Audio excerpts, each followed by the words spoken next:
this is Kurt ASMR. I hope you're doing really well today. So in today's video I wanted to talk about my most embarrassing stories. It's interesting, when I got the idea for this video, I thought it'd be really funny. But when you start raking back over your embarrassing stories, some of it turns out that, it's not that funny. And I don't really want to share that with anyone because it was horrible, and I have lots of embarrassing stories. And I was, in case you're new to my channel, I was diagnosed with autism in summer last year. Sorry about the noise. I'm actually cat sitting this week. I'm looking after a cat and for a work colleague, and she lives in the city, so it's quite busy and loud. Anyway, where was I? Embarrassing stories. I am autistic, and when you're autistic, for all sorts of reasons, you have probably a disproportionate amount of embarrassing incidents compared to neurotypical people, I'd say, or that you even perceive as being embarrassing when no one else thought much about it. So I tried to keep things like, sorry, this table is really squeaky. I tried to keep things like ones that I can laugh about afterwards. They're a bit light-hearted, because there are some where I was like, oh, shall I share this? It's like, no, it was horrible. That time you were lonely and you drunk dialed the love of your life at university, and that was the end of that. Or anyway, I digress. But I have some funny ones, and hopefully this will help you smile and laugh and realise that you're not alone in having embarrassing incidents. And so trigger warning: if you don't like embarrassing stories, then maybe don't watch this video. And I'm going to try and keep it clean as well, because I don't want to get monetized, but it's probably going to have to age restrict this video anyway, as you'll see anyway. So, but I am going to try and skate around things and keep it clean, but it's nothing like anyway, we'll get into it anyway. So I'm kind of going to go in order of extremity, let's say. So the first embarrassing story relates to my cat sitting here, actually. So it's probably like, I've been doing this cat sitting for a couple of years now. She's upstairs, I think, having a snooze. It's a beautiful cat. And anyway, I usually do like a week or maybe 2 weeks sometimes, but the first, say, couple of weeks I was here, when I was looking after the cat, I packed my suitcase for a week, but I had neglected to pack any slippers. And because obviously I was looking after the house as well and making sure everything was clean and the cat was fed and the litter tray changed, but also I had to make sure that to take out the trash on the right day, for the bin collection. But I didn't bring my slippers, and so was one day when I had to go outside. I think it might have been one of my last days, where I was like cleaning up and packing up, ready to go home. And I needed to go outside, but as it often is in the UK, the ground was wet, it was rainy, and I didn't have any, and my shoes were like in the hallway, and I had to use the back door in the kitchen, which is over there. So, and the cat is like in the kitchen with me, hanging around. Maybe I just fed her or given her a snack or something. And I really needed to get outside, but I did not want to go for the rigmarole of putting my shoes or my boots on just to take out this trash. So what I did was, my colleague actually has a pair of slip-on shoes by the back door to the yard, which she obviously uses to take out the trash and go into the garden, and stuff like that. So I just thought, you know what, I'm just going to slip these on and go outside and take the trash out. But the thing was, like, she obviously has much, much smaller feet than me, and my feet barely fit into these like slip-on shoes. And so when I tried to like walk in these, it gave me like a weird otherworldly gait, like I was some sort of undead zombie, and it was kind of like tottering and stumbling around. It was a very, very bizarre. And the cat saw me and freaked the F out.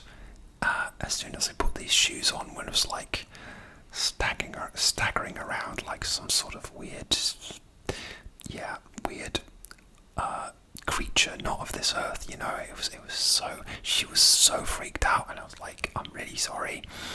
I didn't mean to freak you out, but she's fine now. So that was the first one. That's a quick one.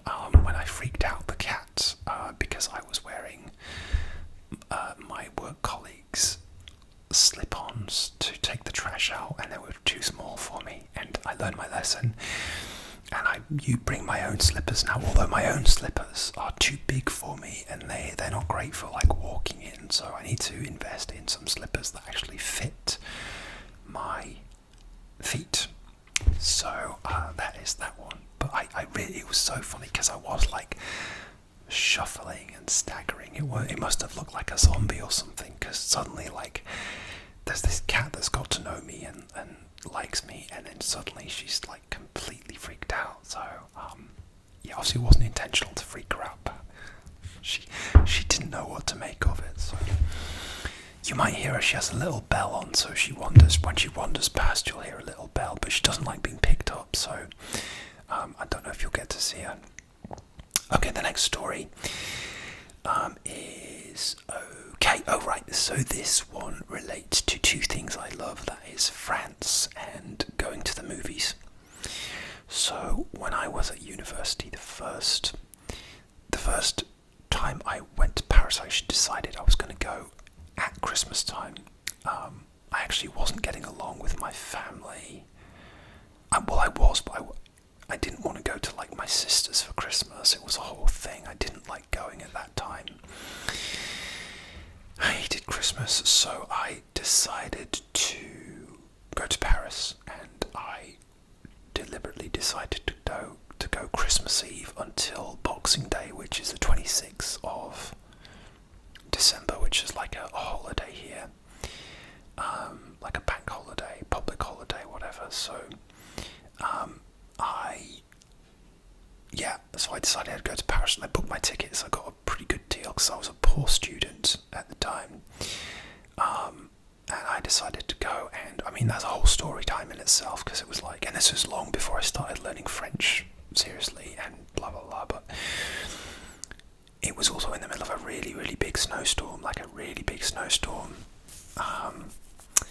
And when I get to Paris, I kind of didn't really know what I wanted to do with myself. I did like the open top tour bus, but like we got on the open top tour bus, and after the first, I went on the top deck because it's, you know, you see more on these like double decker buses. Anyway, after the first stop on this tour around Paris, everybody who was on the top deck went downstairs because it was so cold. Like my plane landed in slush. Anyway, that wasn't the story. The story was, it was like an evening, and I sort of was a bit lost, didn't know what to do with myself. I was staying in the Bastille area, or La Marais, near the Bastille. Anyway, I don't know if I walked past it, but I saw there was a movie theatre just right near me, and they were showing a British film called Another Year. So this is from 2010. So yeah, it was I think it would have been 2010, 2011, and so Christmas, probably it was either Christmas Eve or Christmas Day. I can't remember when I actually saw the movie, but I thought that'd be really funny to see like a British movie with French subtitles. I mean, I probably didn't even know if it would be dubbed at that point, but anyway, I bought a ticket early on for the evening screening, and the guy was like, "Yes, this time," and he spoke English to me because my French was non-existent at this time. But anyway, the guy at the movie theatre was very nice, and I think it was like an MK2 cinema or something, or MK2 if you're French. Anyway, Mike Leigh is Another Year. It's a fantastic film. Mike Leigh is an amazing British director. He's very well known for his methods of making, like, doesn't have scripts. He kind of just rehearses and creates characters, and sort of the films develop from there, really. But he's made some classics, Secrets and Lies, Happy Go Lucky. I really recommend any of his work, because it can be very dark as well. But yeah, anyway, I went to see Another Year, which is kind of like a a sort of like a comedy drama about sort of class and families and how they get along, and it was very good. Anyway, but the only thing was I turned up to, the movie was, I can't remember what time it was, but let's say just for argument's sake, it was at 7:30. Anyway, I turn up late to this movie. I turn up as the same guy at the box office, and the guy's like, "Oh, it started," and I'm like, "Oh, okay, I didn't realise," and I just didn't understand what was going on, because as far as I was concerned, I had arrived on time. Anyway, I think I didn't realise until I went for like a coffee after the movie. I saw most of the movie, maybe I missed the first like 10 minutes or so, which for me is sacrilege. I felt terrible because I'm always like there early. I don't really like the adverts, but I like the trailers, so I was just trying to have a whole experience and all that kind of stuff. So I hate being one of those people who's late for the movies. I couldn't figure it out. Anyway, I'm sat in a cafe afterwards, and I look at my watch, and then I realise that France is 1 hour ahead of the UK, and I have been sort of living life for the last day or so, like an hour behind everybody. And that's why I was late to the movie.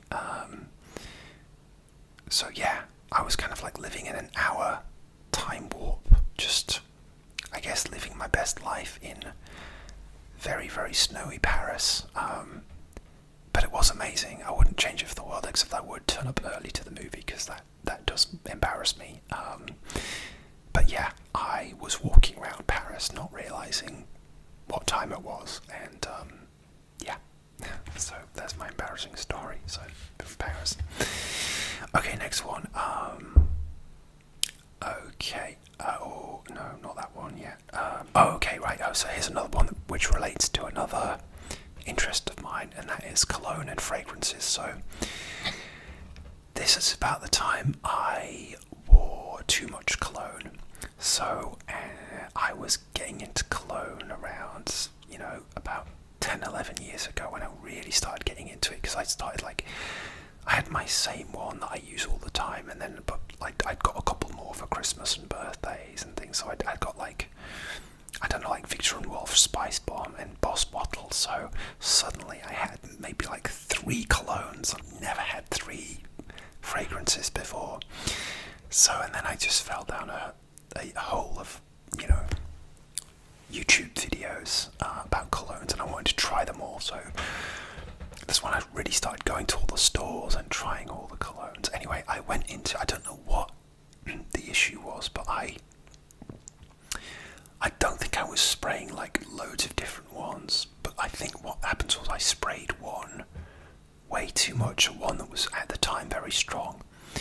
So I can't remember what department store it was actually. Either it might have been there was an independent perfume shop where I used to live, and it closed down. But yeah, anyway, the fragrance which I put too much on in a sample, it wasn't one that they gave me, it was just the bottle, was Chanel Allure Rome. And I've smelled it since, and maybe my nose has gotten used to stronger fragrances, but at that time it was really, really strong, and maybe it's more of a formal, a night out fragrance. Anyway, whatever, I'd sprayed too much on, and I go into my favourite cafe where I just used to hang out and feel safe and sit in my usual seat, and the people know me and said hello and would have a little chat to me. Anyway, I go in there, and it is clear that I'm wearing too much cologne. You can just tell by their reactions. They're not saying anything, but they know I'm wearing too much cologne, because I'm one of the only people in there that day. And I think the chef came downstairs and was like, "Oh, I think I'm going to open this door because it's really strong." And I was like, "Oh God!" And I probably would have ordered my usual Americano or something. Anyway, oh my God, I can't even remember what I did. I can't even remember if I ran up to the toilet and tried to scrub it off, or I think I probably would have done. But it seemed so strong that even like scrubbing it off just would not work, and so I left, and I still had this sort of like the residue of this Chanel Allure Homme fragrance, and yeah. But I think that they've changed the ingredients, because like ingredients get banned over time, and like every year they ban new ingredients, and so fragrances sadly have got weaker and weaker. But at that time I wished it was the weaker version, because I smelled new versions, and it doesn't bother me as much, in my opinion. But yeah, if you smelled Chanel Allure Homme, I bought a couple of those other ones, like Allure Homme Eau Extreme, Allure Homme Edition Blanche, and they were okay for a while, but I got bored of them, so I sold them. But the original Allure Homme got me into trouble, and I probably avoided my favourite cafe for a long time. So yeah, that's it. I wore too much cologne. I probably have worn too much cologne in quite a few situations, but that was one of the most embarrassing. Okay, alright, next. Oh my goodness me. What are we up to now? Oh, I just wanted to do like a mini embarrassing story. So, on my most recent trip to France as well, and I forgot I did a whole sort of talking about my trip to France, but I went to the toilet, and this is relevant to the next story, but I had to go to the toilet in one of these train stations, and you have to put in like a euro coin, and euro coin is like sort of like a gold with like a silver in the middle, and it looks a lot like the British pound coin, because the British pound coin is gold and silver in the middle. Anyway, so you have to put the coin into this, the little gate machine at the train station for it to open. Anyway, I get to this gate and I keep putting in the coin, and it just wouldn't go. And there's this is a really busy train station in Lyon, and I'm trying to like put this coin in, and it's not going through, and it's not going through. And I go, no, it's €1. I can see it's €1. Anyway, after like about 3 tries, I noticed that it's a UK pound coin, which is obviously not going to work. And anyway, I'd got my coins mixed up. Normally I separate them, so I'm like frantically digging around in my pocket for an actual euro, and I find one. And what I do is I like pretend to like go like really put in the effort to put the coin in as if it was the machine, not liking how much pressure I was putting in, and not me putting in the entirely wrong denomination of currency into the machine. And I styled it out because there's a big queue of people watching me. All eyes were on me, and so I was like, this damn machine, why isn't it taking my coin, which is clearly correct? But it wasn't correct. It wasn't for a while until I realised. So that's just a mini toilet story. Anyway, the next story is, let's just get into it. So a part of my job, I'm trying to avoid specifics here, but part of my job involves hosting visitors. Like I work in like higher education. Yeah, that's all I'll say. Like I kind of like an admin side of things. Anyway, but I do host like visitors to where I work, and that's one of the fun parts of my job, because you get to meet new people. But anyway. And the other thing is, like, I get to work flexibly as well, so I can work from home if I want to as well. But obviously sometimes I do need to go in. But anyway, I have to host this visitor, but that week I'm visiting my parents. So, and I don't have a car, so I use public transport at the moment, but my mum has a car. So when I was visiting her, I was sort of working from her place. But she said, oh, if you need to just go that day, then you can take my car. I rarely do it because the roads can be really bad here, and it's just the road works and stuff. And yeah, she lives quite a long way away from where I work and live as well. So anyway, that day I just decided I'd take the car. Anyway, it's a really rainy day. It's nasty weather, and it's just one of those days where nobody knows how to drive, and it seems like everyone has broken down. Like, I'm not joking. Like, it was just one stretch of the motorway, just as I was getting to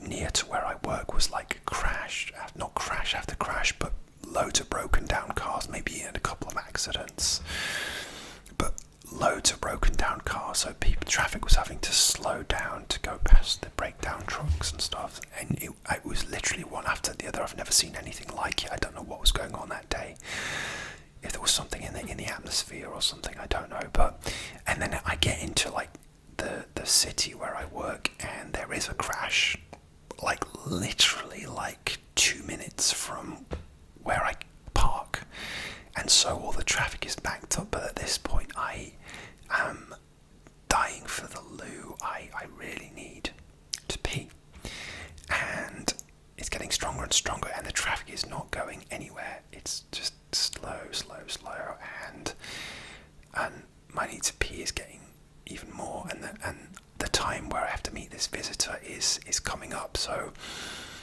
anyway, I get to my work car park, and you have to pay. It's like a discount, but you still have to pay. And so I go to the machine, but I am absolutely, at this point, I just can't hold it anymore. I probably drank too much coffee, which I tend to do like most days anyway, but a lot of time I can, I'm not stuck in my car. But anyway, I get to the parking machine, and I'm literally like, my bladder is about to burst, and it is torrential rain. I mean torrential rain. And I'm just about to get to the parking machine, and I just can't concentrate anymore on like buying my parking ticket. So, and there's no other way to put this. I peed myself, and there was like another guy who was just like using the parking machine near me, in front of me, and he turns around. But luckily, my trousers are so soaked with it's like my jeans or whatever was so soaked with the rain that you couldn't tell that I peed myself. But I did. It was just like, oh my god. And so I ran inside to like the nearest bathroom and tried to like wash my jeans and stuff like that. Sorry, this is gross. Sorry. But like my jeans were already soaked from the rain, so I just couldn't tell. And it was just like, well, did I smell that bad? I was like scrubbing my jeans with soap and then desperately trying to dry them in the hand dryer and stuff. And I was just, I don't know if I got away with it or not, because I just don't know. I think it might have been like, I think I might have smelled like slightly off, but not so much that maybe you could tell that I'd wet myself. But I wet myself, and